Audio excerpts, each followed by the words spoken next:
Brian Keith Banks was born on July 24th of 1985, and he attended Long Beach Polytechnic High School in Long Beach, California. Brian was a natural athlete, excelling at football.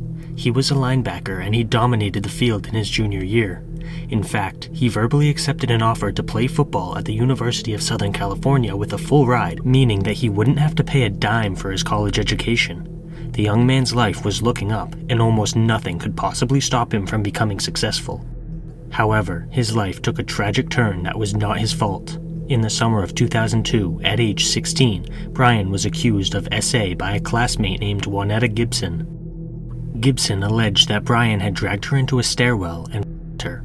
Brian was arrested and charged for SA, but he vehemently denied any involvement. The investigation failed to discover any DNA on the victim or the supposed crime scene. There were no eyewitnesses to the event, and no evidence of any kind was ever found.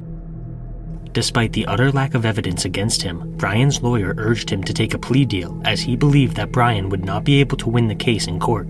Brian stated that his lawyer told him he didn't stand a chance in court because the all-white jury would only see a big black teenager. Furthermore, he was only given 10 minutes to decide what to do, and he was denied the right to speak with his mother about his options. Brian, who was only 17 years old at the time, was under extreme pressure and a time crunch, not to mention the prospect of facing up to 41 years in prison. Understandably, he decided to listen to his lawyer, and he pled guilty to the charges and went to prison on his 18th birthday. He faced a 5-year prison sentence, and he was registered as a sex offender. Juanetta Gibson and her mother, Wanda Rhodes, sued the Long Beach Unified School District for the campus not being safe enough, and they won a $1.5 million settlement. Meanwhile, Brian was sitting in a prison cell for a crime he had not committed. He was released on parole in 2007, and the truth would come to light shortly afterwards. In March of 2011, Juanetta Gibson reached out to Brian on Facebook, then met with him in person. A private investigator attended this meeting, where Gibson admitted that she had fabricated her accusation. She expressed regret for lying about Brian and ruining his life. Thankfully, Brian and his private investigator had the wherewithal to record the conversation. This recording was the evidence that Brian needed to enlist the help of the California Innocence Project, a nonprofit law school clinic that investigates cases of wrongful imprisonment.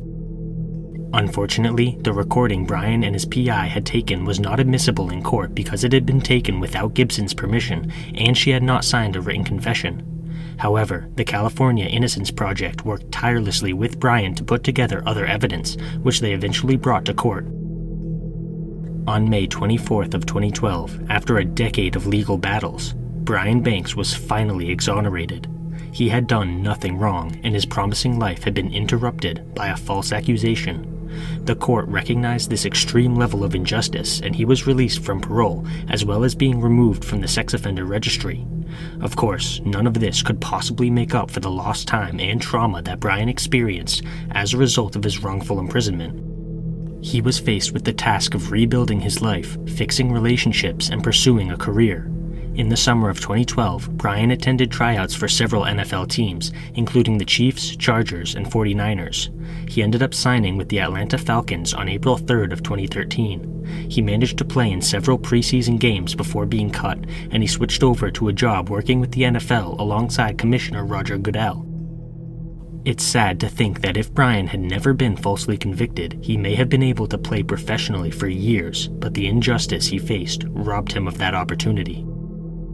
In 2013, the Long Beach Unified School District won a $2.6 million lawsuit against Gibson. She failed to appear in court. In August of 2019, a movie called Brian Banks was released, and it went over the case and Brian's life. I recommend it to anyone who wants to learn more about this case.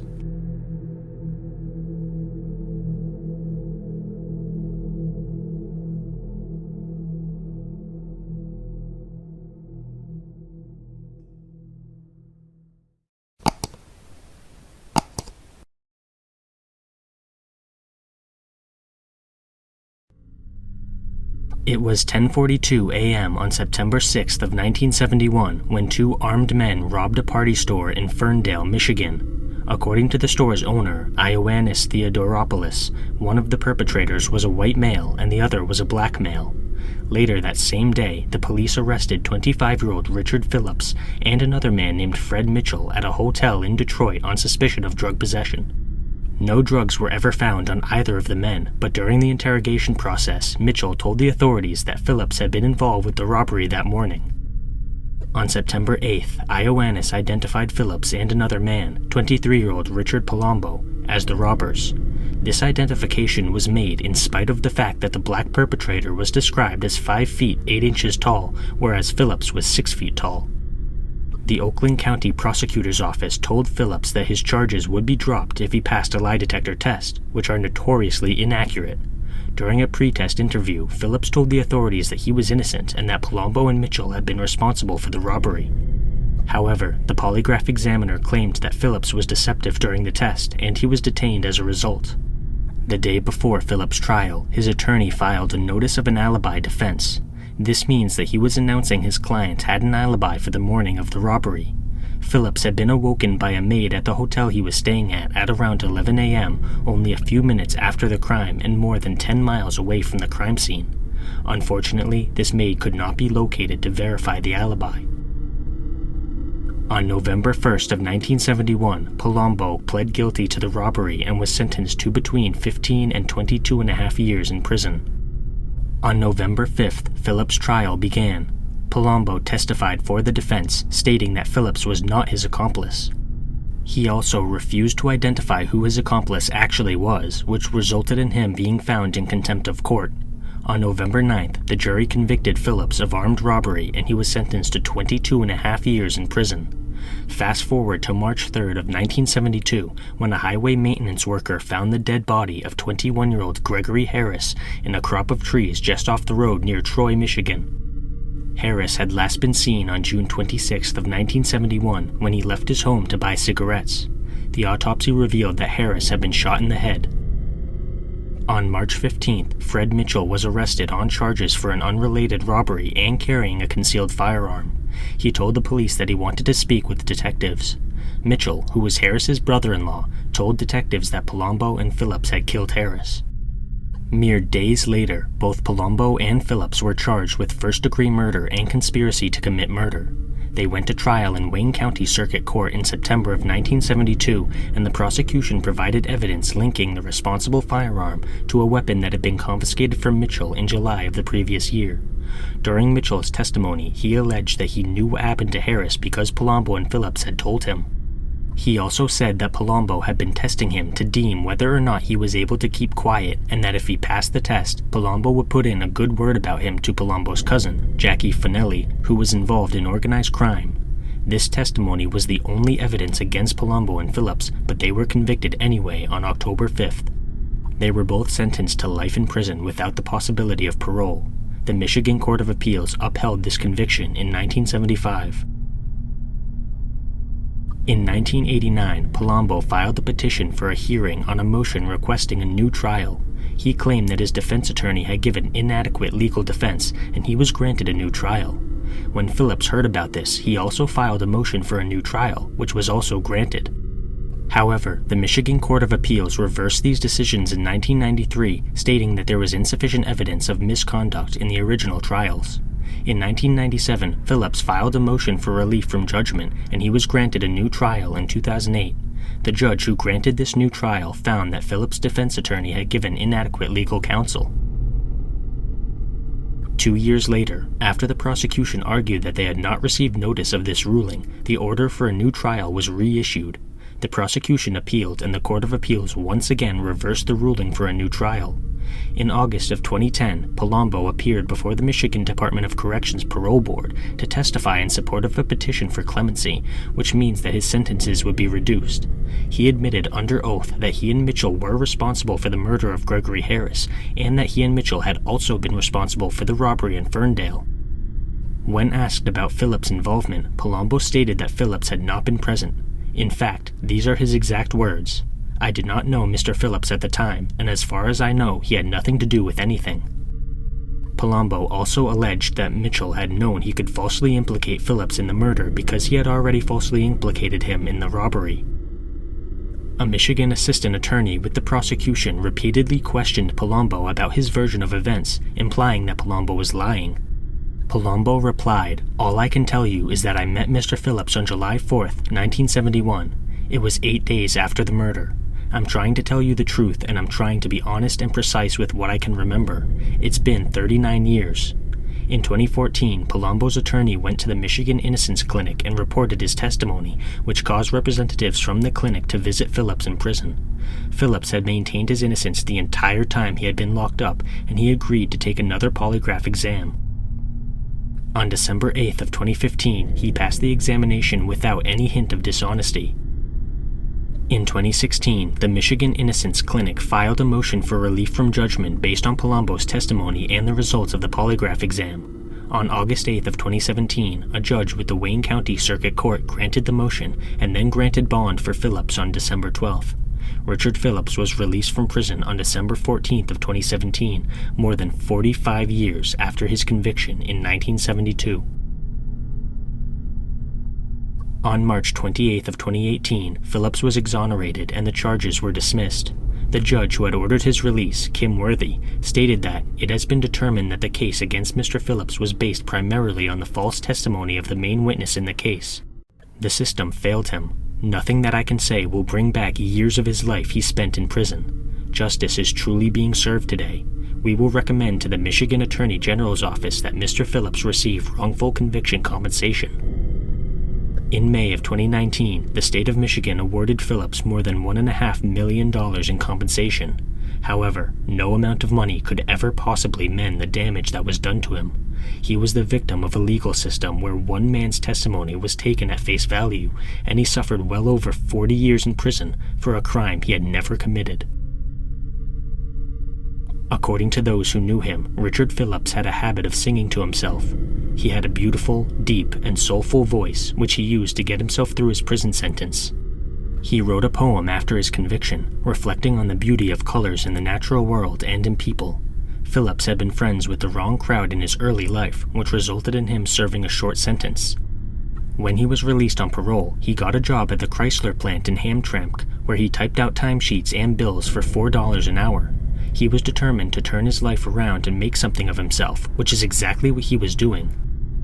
According to the women in his life, he was charming and had an easy manner. His girlfriend, Teresa, told him she was pregnant and that the baby was his, so Phillips married her and they raised their daughter together. They ended up having a son as well. They lived in a modest apartment in Gladstone, Michigan. According to legal observers, Richard Phillips had served the longest known wrongful prison sentence in American history.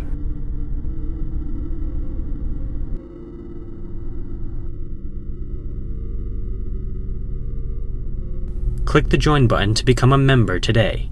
Channel members receive exclusive content as well as early access to all my content.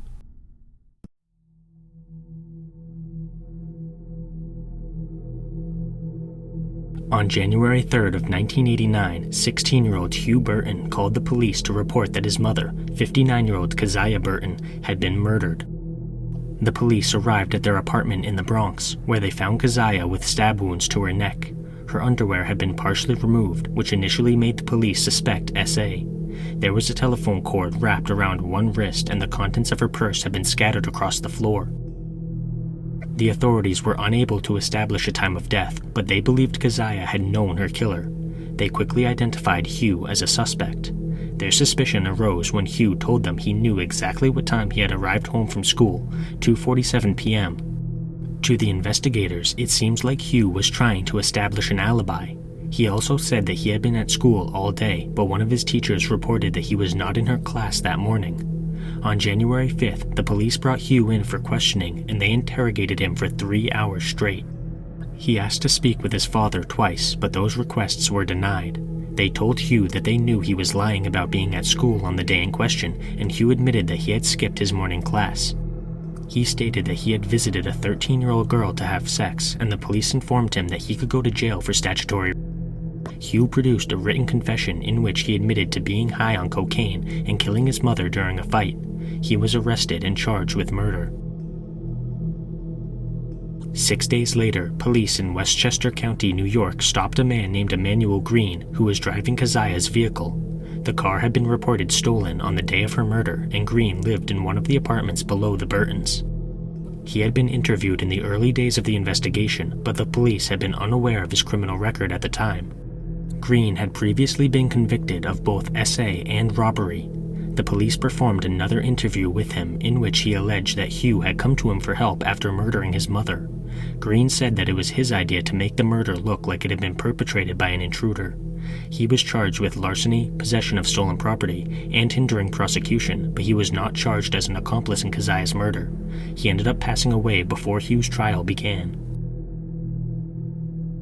Before the trial, Huwe recanted his confession and claimed that the police had coerced it from him. He also tried to suppress the information about his confession, which was unsuccessful. The jury convicted Huwe on September 25th of 1991 for second-degree murder and fourth-degree criminal possession of a weapon. He was sentenced to between 15 years and life in prison. The Innocence Project referred Huwe's case to an attorney named Steve Drizin, who was an expert on false confessions. According to Drizin's research, the situation that Huwe had been in at the time of his mother's death was very likely to elicit a false confession. He was a young boy who had just recently lost his mother, did not have his father around to help him cope with the loss, and he had been under severe pressure from the police. Drizin brought in another attorney named Laura Cohen, and the Innocence Project joined the legal team in 2013. In 2016, the Bronx County District Attorney formed a conviction integrity unit for the purpose of verifying criminal convictions. The legal team under Steve Drizin requested that the unit review Huwe Burton's case, and they spent the next 2 years examining the confession. They found numerous contradictions between the confession and the evidence gathered by investigators, as well as an unsettling past with the detectives who had worked the case. For starters, the investigators who elicited Huwe's confession had also obtained a false confession in a previous homicide case. The techniques that had been used on Huwe were strikingly similar to the techniques used in that previous case. Second, the initial examination of Keziah's body determined that there was only one fatal wound, which was so violent it had gone through one side of her neck and out the other. However, a more extensive examination later determined that she had been stabbed twice with a smooth-bladed knife, while Huwe had claimed that he used a knife with a serrated blade. Keziah had also been beaten prior to her death, which was missing from Huwe's confession. Huwe alleged that he had dropped the murder weapon on the floor, but the knife that the investigators had found at the crime scene was behind the bed and tested negative for traces of blood. In Huwe's confession, he stated that he only bound one of Keziah's wrists, which was consistent with the crime scene, but binding one wrist would not properly restrain the victim, which caused even more doubt in the case. Finally, Huwe's confession was full of common police jargon that a boy his age would likely not be familiar with. In other words, the confession was not written the way that a 16-year-old boy would most likely write it, but instead it was written in the style of a police officer. For example, the confession stated that Huwe had been, quote-unquote, stimulated on cocaine, which seemed like extremely odd phrasing for a boy his age. Furthermore, the police had originally said that one of Huwe's teachers reported him absent on the morning of Keziah's murder, but that teacher later came forward to report that her record showed he was present that day. This information had not been revealed to Huwe's attorney. A separate investigation found various inconsistencies with Emmanuel Green's confession as well. According to Green, he had found both of Keziah's wrists tied, but Huwe claimed that he had only tied one wrist. Green also alleged that he had removed the knife from Keziah's neck, but he later changed his story to say that Huwe had removed the knife. Finally, Green claimed that he advised Huwe to get rid of the murder weapon and plant a steak knife at the crime scene, but investigators said the following. A more likely scenario is that Green got rid of the knife because it was his knife and it linked him to the crime as the actual assailant. The investigators also concluded that the officers who arrested Green had used his version of events to confirm their preconceived notion in the case, rather than viewing the situation from an objective standpoint. Huwe Burton was paroled in 2009, and at his parole hearings he stated that he had stabbed his mother. The investigators did not view this as an admission of guilt, but rather as a necessary step in the process of his parole. On January 16th of 2019, the Bronx District Attorney's Office submitted a recommendation for dismissal of charges. On January 24th, the innocence organizations who had been working the case filed a motion to vacate the charges as well. Later that same day, Judge Stephen Barrett dismissed the charges against Huwe Burton. Huwe stated that, "It's been a long, long journey and I'm thankful we've reached this point." I stand here for that 16-year-old boy who didn't have anyone to protect him, and the adults didn't protect him at that time. In July of 2020, he filed a claim for compensation with the New York Court of Claims, and in October he also filed a lawsuit against the state of New York and the police department. The lawsuit was settled in June of 2021, with the city agreeing to pay him $11 million in compensation.